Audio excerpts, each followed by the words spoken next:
everyone, and welcome back. Today we are going to be playing MythicMike's Dimir Skeletons list. I saw the actual video for this not that long ago. It was pretty recent, but the video itself came out around Christmas time.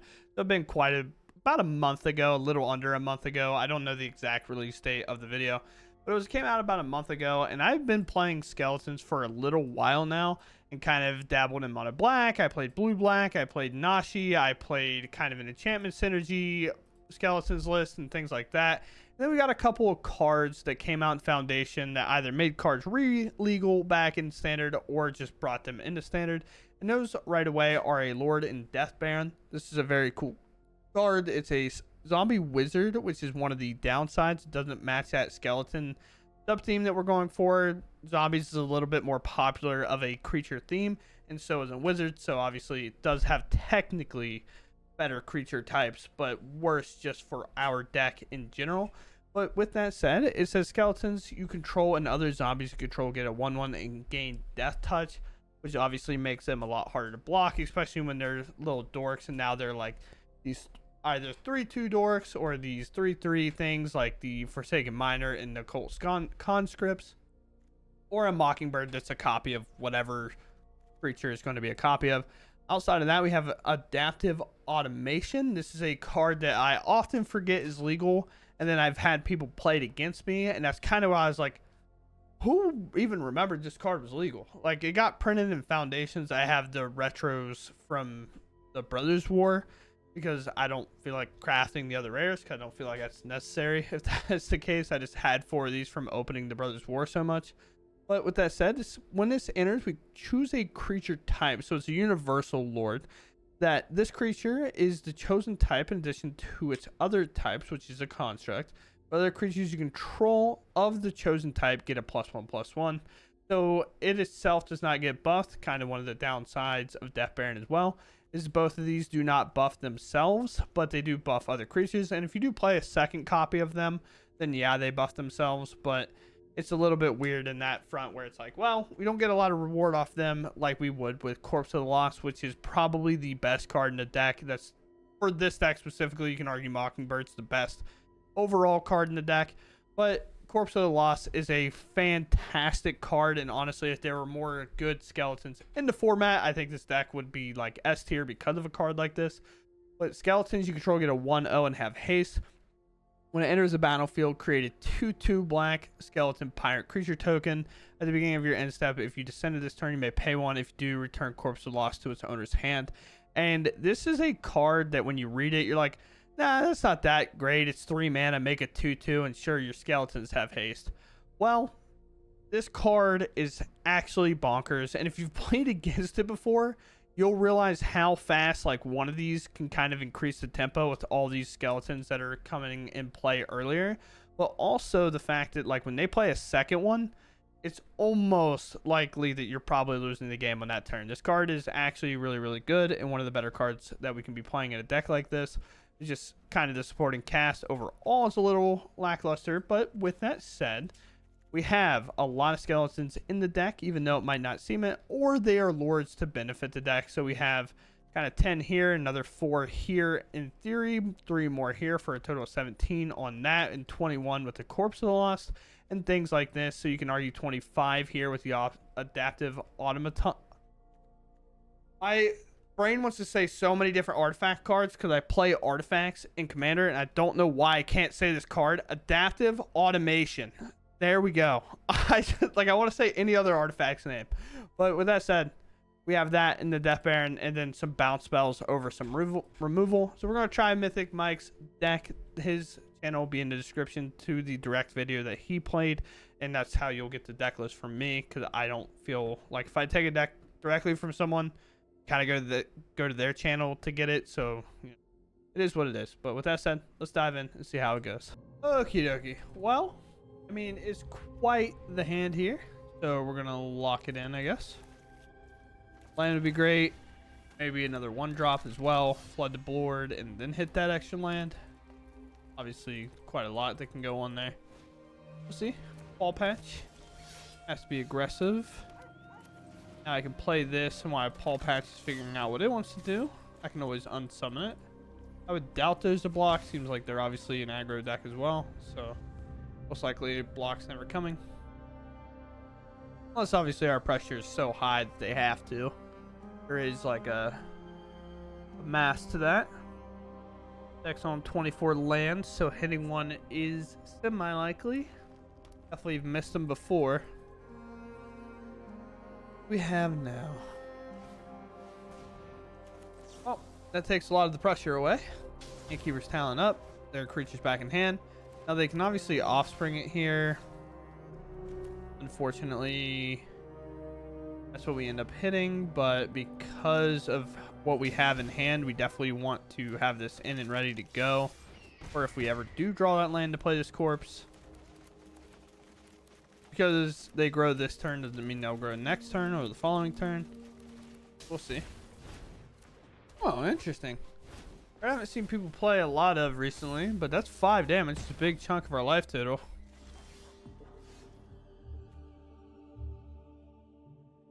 Okay.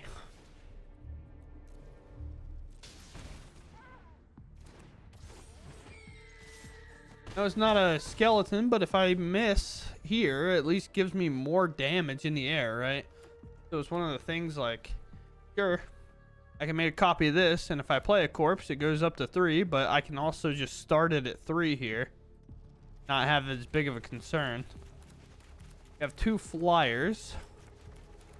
One will be lethal regardless. Never mind. Or not lethal, but hit regardless, but I guess with a flyer like that, it's going to be a little bit tougher to follow through. Go on to their other reacher. What's their plan here? 1 reacher, 1 attack. 2 of these will connect, and plus I make another one if I hit a land. So no blocks makes sense to me. Well, is that enough? Bounce, block, 2, 4. Be enough? We don't necessarily hit the land, but their aggressiveness pays off for us. They have a block, and then they take exactly 7. So thankfully, we actually didn't copy the skeleton. We copied their creature. Buys us the time we need. Gets us exactly there. So Mockingbird show why it's one of the more annoying cards, I would say, in Standard. Especially why like decks like Blue-Black are absolutely in love with it. But we'll go on to the next game. Alright, well, we get to lock this one in. No blue card in hand, so this island coming back to haunt me here. The only kind of question mark I had when putting the deck together that Mike built was the islands. It's because the deck is so dominant on the swamps that we're playing. Storm Chaser's talent. They're so dominant on the swamps that we are needed. It feels a little weird to like not only play swamps, because like then a hand like this, it's like, do we turn away all these 1-drops that we want to be having in our deck regardless? And then we also have a lord, like 2 lords, which this one doesn't care about the color necessarily, but we'll see. Here, okay. That was a good block there. We do find an Unsummon, which is obviously incredibly nice, which puts this card in a really, really weird spot because they have to pick up something in order to play it. But just like that, we immediately put it back in their hand, and then we give them minus tempo on that turn. Now, just like last game, we do play 24 lands, so I don't know why it's seeming to treat it like we're on 18 to 20. I am good. A lord changes everything here. We don't have to like feel obligated to trade off that. All right. And right here is a great reason for the island again. My Death Baron is not castable, but it is what it is. Skeleton. Definitely in there. Now they can trade off 1 creature if they want, but we're definitely about being aggressive here. But the Death Barons being awkwardly not castable is definitely a step in a direction for us. But I understand it though, because obviously there is a big emphasis on the fact that you want to be able to cast your unsummons and whatever like that, but I I don't know. Kind of have to always have these here. But prowess coming in. We'll see what's up. Second, Storm Chaser's talent. Now they can build a wall here that kind of keeps us out for a while, and Unsummons won't necessarily buy us through that for sure. No blocks. Down to 9. Definitely in the more like we want to be aggressive seat, so I don't really have a reason to wait. And if this is a counter spell, so be it. But I would assume this town ain't big enough. Which good. What are you gonna end up bouncing now? It has to be like the corpse because it's both a lord and gives my 4/3 haste. All right, that does not do it. We're in. So technically, I think it's supposed to be this because then you shut off that creature effectively. But and all my creatures shrink in size is the difference, right? Like this is now, if we look real quick, this is now just a 2/2, which matters because that puts them at 0. But this also doesn't have that extra power on it as well, so it's at 2. So they would actually live at 1 and potentially be able to come back and like crack us for the win, but not bouncing this. I understand, but the token itself does not have haste. This is giving it haste. So it's play, but that's why you play the games out, right? All right, so here we are, game 3. That's bad too. We have 2 of these and they're just there every time. Maybe it's a me issue. Seems definitely like my skill issue at this point, but either way we're fine with this hand for sure because we don't necessarily, it doesn't necessarily matter as much. Domain, so we want as much pressure as possible as quickly as possible. So we're definitely just going to start off with, no, we start off with the tap one, right? Just cares about most things. It is technically possible that the Delirium deck gets Delirium online quickly. They do not seem to here. And do I give my flying creature this, or do I just play more of these? I guess I just go with the flying, right? Copy this. I cannot block as of this moment. They don't have a red, it seems, but they definitely could change this turn. Well, there goes a red-green land that they definitely would have played last turn. They find another green source. There's a Wren.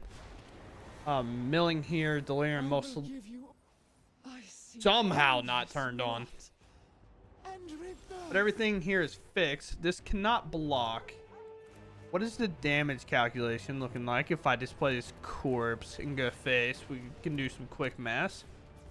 So they're all 2 and they all get buffed. So 8 plus 4 is for 12. So 3, 6, 9, 12 here.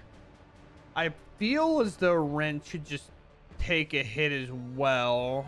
It just keeps me from getting that like 1 hit blast that is possible in a situation like this. And with another skeleton in hand and the very high chance of drawing one, or say like another one of these, like I feel pretty confident in our ability to like close this game.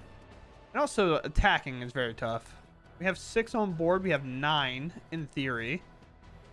And if they attack, obviously everything gets higher, right? So if they attack, I have 9.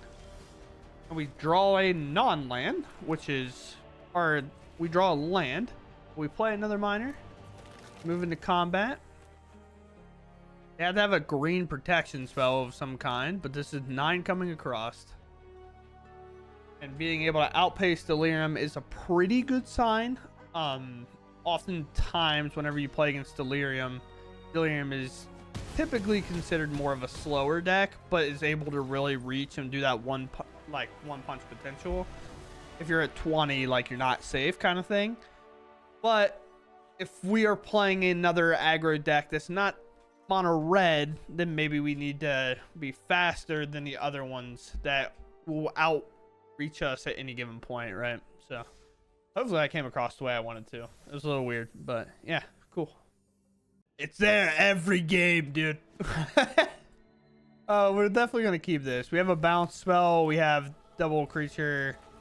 And we are looking to play a Lord. So that's pretty good overall. Also, the fact of this being an artifact is so good. Island. So we might have blue-white control here. Let's play another Forsaken Miner. Temporary lockdown can definitely be a monster to us. A counter spell here would obviously suck. Maybe... Okay. Regardless, I'm barreling. I understand there could be a counter spell. No.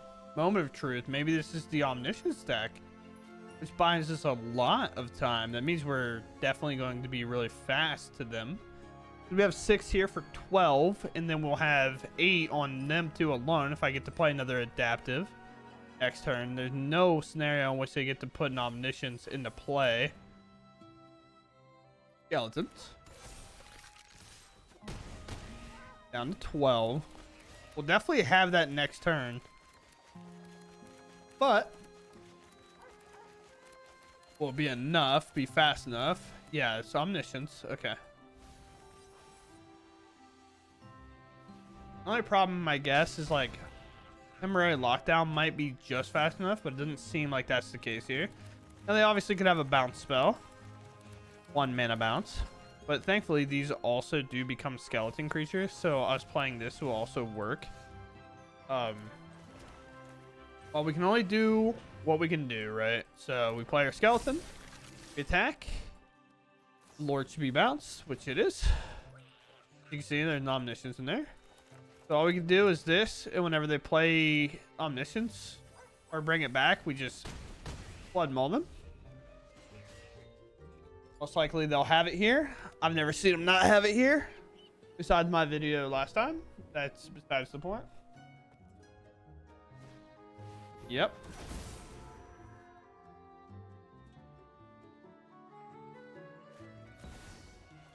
Yep. Alright, do you have nothing? This isn't even a token, right? Yeah. I mean, we're just done, right? I don't think there's any point I can respond with this. It does anything now. Wait. Oh yeah, they just cast and go look because they don't have to cast it for free, right? Yeah. I literally don't. I could not be bothered to watch this. I don't know. This hand's a little bit slow for being on the draw, but we could draw into something. But we'll see. Okay. Could be the combo version of the deck, which would be a little bit tougher, obviously, to handle. But life gain in general is going to be hard. Just because of... No, by surprise. The life gain... That's... Oh, Runelurker Bat. Okay. They missing a land? I don't know. I hope so. Ah, no. It's tap, though. Okay. Go ahead and bounce that, and then let's just try to create a little bit of good stuff going on. Don't get attacked. We don't have to slow down at all. We're into this. Probably play the automation. Or is it supposed to be just core? I guess it would be this one if there was one that I needed to play first, right?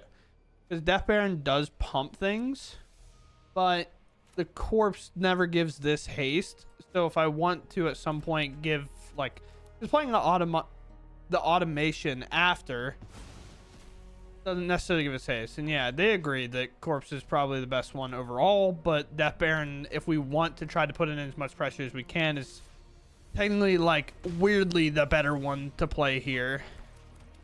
Not saying it is the best one in our hand. It's just like for curve's sake, it is. But here we are already with 2 life gainers and a Hinterland Sanctificer in there. Okay, look at their graveyard. Sanctificer down. Amalia, okay. We'll just probably have to be taking damage to bounce that thing. I can tell you that much. Which is tough overall. Although, some part of me tells me that bouncing this, playing the Corpse of Loss isn't the worst because our creatures having Death Touch is so good. Put 2 creatures in, so definitely have a way to reanimate, and I just think they're already out of reach. No removal, bounce only being temporary, being tough. Drew the second island again, by the way. I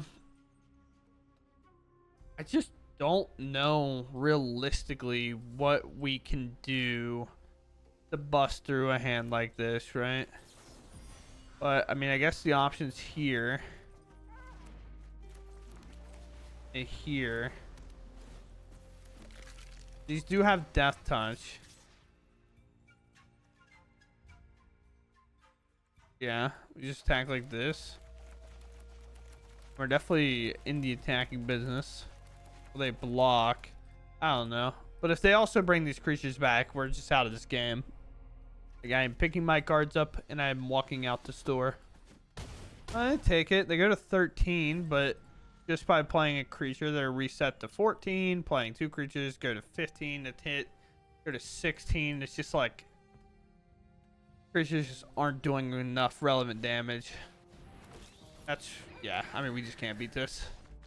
Move on. Alright, going first, and this being our hand is a little tough. I'm going to mulligan. Okay, it got worse. You know what, dude? Sure. We're gonna keep this. Alright, if you want me to have Corpse Unlost in my opener, which I looked up a funny statistic yesterday. You ready for something really cool? To have 3 copies of the same card in your opener based on like the first thing I came across on Google, so you know, take that as you will. It's a like 1 in 5,000 chance, so in 1 in 5,000 hands you'll have this happen. And here we are. But very cool. A land would be sick, so we can play this and another corpse. The real problem is they're going to zombie find. It has ward 4. I'm never going to bounce it, and we have to be so wide that we can win off of that. So we actually need land more than literally anything. Or another 2-drop that, like, we can play both of them out and play corpses, like, prior to that. Okay. Interesting. Play another corpse. Let's play a Forsaken Miner here. So here's 8 damage already. And if we do rip another land, we can bounce this through the ward, which is interesting. So I would assume Zombify is coming. Yeah, alright. But the problem is, we just have lethal through it anyway, right? Huh. Here's 10. Interesting. My opponent puts in an 8-12 on turn 4.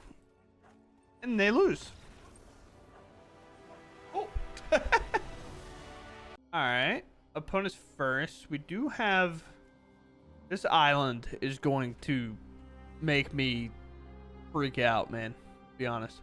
But we have a swamp we get to play. So this island doesn't technically matter. So we get to play swamp, and then we go into the verge, and then we have kind of our creatures coming down on curve.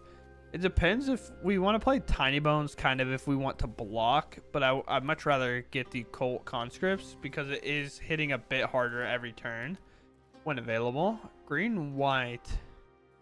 That is that. Yeah, okay. Alright, so back onto the thing. Or I could just stagger them here and then just double spell next turn. I like that plan a little bit. Just like bounce this whenever they play something, play both of these out. Well, we'll wait. We'll take the 2 for sure. We want to do it on their end step so it forces them to play it next turn. They don't just get to curve it out this turn. Another swamp. Which is like fun. Tinybones into a conscripts. And then we'll play a Death Baron. So even if they offspring this here, which I feel like is the most likely play, the small 1/1 won't actually be able to trade with anything, which is nice. Alright, finding more lands is not great. This comes in. By small 1/1, it's just the 1/1 won't be able to trade with anything. This has to be, in my opinion, the Collector Cage deck. Well, they trade off 1 and they keep the 1/1 around, which is like makes sense. I guess if you're gonna block and you trade 1, you have to trade the 1/1 away. But is this the Overlord? Yep. Okay. Well, we got a lot of work to do, team.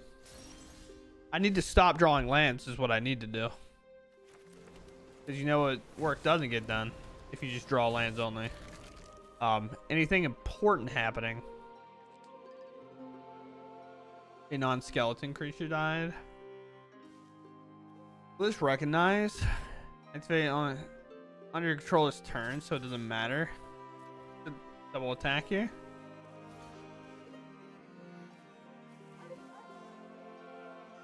This is what we want. But will they do it? I have no idea. Do you feel like being aggressive is the play, though? They play another land. They have a prairie. And they play a second Overlord. Okay. Wonder if they drew that second Overlord. They were hesitant to trade off their creature first. We'll see. Alright. Okay.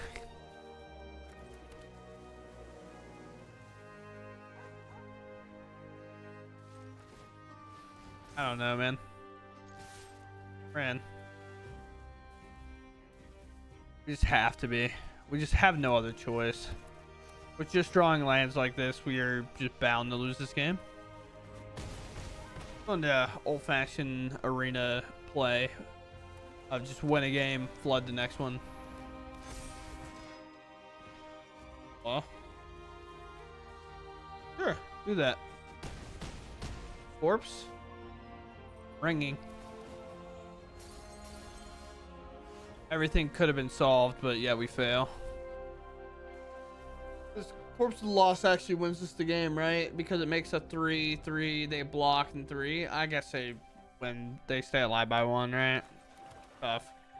But then at least the trade makes sense. But yeah, just too many lands. We're just not going to be able to win this. We're just dead in the air. Plus, they have this to attack. So, sure, I guess. Flooding out. But they also kind of flooded a bit too. But a hand like that is just so good. We just find any extra pieces to drop along the way. Or even bounce spells. We were fine. But with that said, we'll move on. Alright, so here we are. We're going to talk about this deck a little bit. Again, this deck was made by MythicMike. Made it around Christmas time, I believe. But with that said, I wanted to try it out. I've seen a couple of lists run around with this Adaptive Automation card. And I've seen it in Commander and stuff like that. But honestly, kind of one of those cards that I forget that's even legal in Standard or is like a Lord. But it does have some upside, and obviously there's some clear downsides. For example, it doesn't pump itself, so this is a 3-mana creature that can get hit with a cut down. But at the same point, like Death Baron can as well. But Corpse of the Lost creature can as well, I guess, too. But that obviously provides other value. So these like kind of 3 manas is honestly one of the downsides of skeletons in general. I'm not talking about this one specifically. Is that our lords are just, for the most part, obviously this dodges go for the throat, but for our lords, for the most part, not being able to like pump themselves or get rewarded for playing within a strategy themselves, outside of having to play another copy of them, which already is like Death Baron playing into a second one is not like a ton. Obviously it's a lord across the board, but if you have nothing, they're not really doing anything on their own.